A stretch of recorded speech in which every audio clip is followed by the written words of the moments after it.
વડાપ્રધાન શ્રી નરેન્દ્રભાઈ મોદીના નેતૃત્વમાં કેન્દ્ર સરકારના 12 વર્ષના સફળ ભવ્ય અને જનકલ્યાણલક્ષી કાર્યકાળ પૂર્ણ થવાના ગૌરવશાળી અવસરે આજરોજ અંજાર ખાતે જનભાગીદારી સાથે સ્વચ્છતા કાર્યક્રમનું આયોજન કરવામાં આવ્યું હતું।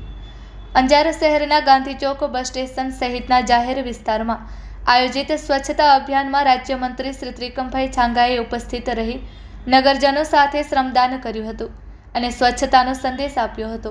આ પ્રસંગે ઉચ્ચ અને ટેકનિકલ શિક્ષણ રાજ્યમંત્રી શ્રી ત્રિકમભાઈ છાંગાએ જણાવ્યું હતું કે વડાપ્રધાન શ્રીના નેતૃત્વમાં છેલ્લા 12 વર્ષથી દેશ વિકાસના પથ પર આગળ વધી રહ્યો છે, ત્યારે સ્વચ્છતાને આપણા દૈનિક જીવનનો ભાગ બનાવીએ। જે રીતે આપણે ઘરને સ્વચ્છ રાખીએ છીએ તે જ રીતે શેરી મહોલ્લા તથા જાહેર વિસ્તારોમાં સફાઈ પ્રત્યે કટિબદ્ધ બનીએ। આ પ્રસંગે ઉપસ્થિત અગ્રણીઓ દ્વારા મહાનુભાવો ગાંધીજી તથા શ્રી શ્યામા પ્રસાદ મુખર્જીની પ્રતિમાઓને જળાભિષેક કરીને સ્વચ્છ કરવામાં આવી હતી।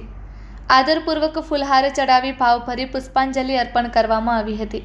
આ સફાઈ અભિયાનમાં અંજાર નગરપાલિકા પ્રમુખ શ્રી ધર્મિષ્ઠાબેન ખાંડેક, તાલુકા પંચાયત પ્રમુખ શ્રી સંદીપ ચાવડા, અંજાર પાલિકા ઉપપ્રમુખ શ્રી પરેશ માલસત્તર તેમજ અંજાર પાલિકા કારોબારી ચેરમેન શ્રી પ્રકાશ લોધરિયા, જિલ્લા પંચાયત સદસ્ય શ્રી નરેશ ધારુ, આશીષ ઉદવાણી, હિતેન વ્યાસ, વસંત કોડરાણી, ડેની શાહ સહિતના આગેવાન શ્રીઓ તેમજ કાઉન્સિલર શ્રીઓ, વહીવટી તંત્રના અધિકારીઓ સહિત બહોળી સંખ્યામાં નગરજનોએ ઉત્સાહભેર જોડાઈને શહેરની સફાઈ કાર્યમાં ભાગ લીધો હતો। Report by Bharati Makhijani, Anjar.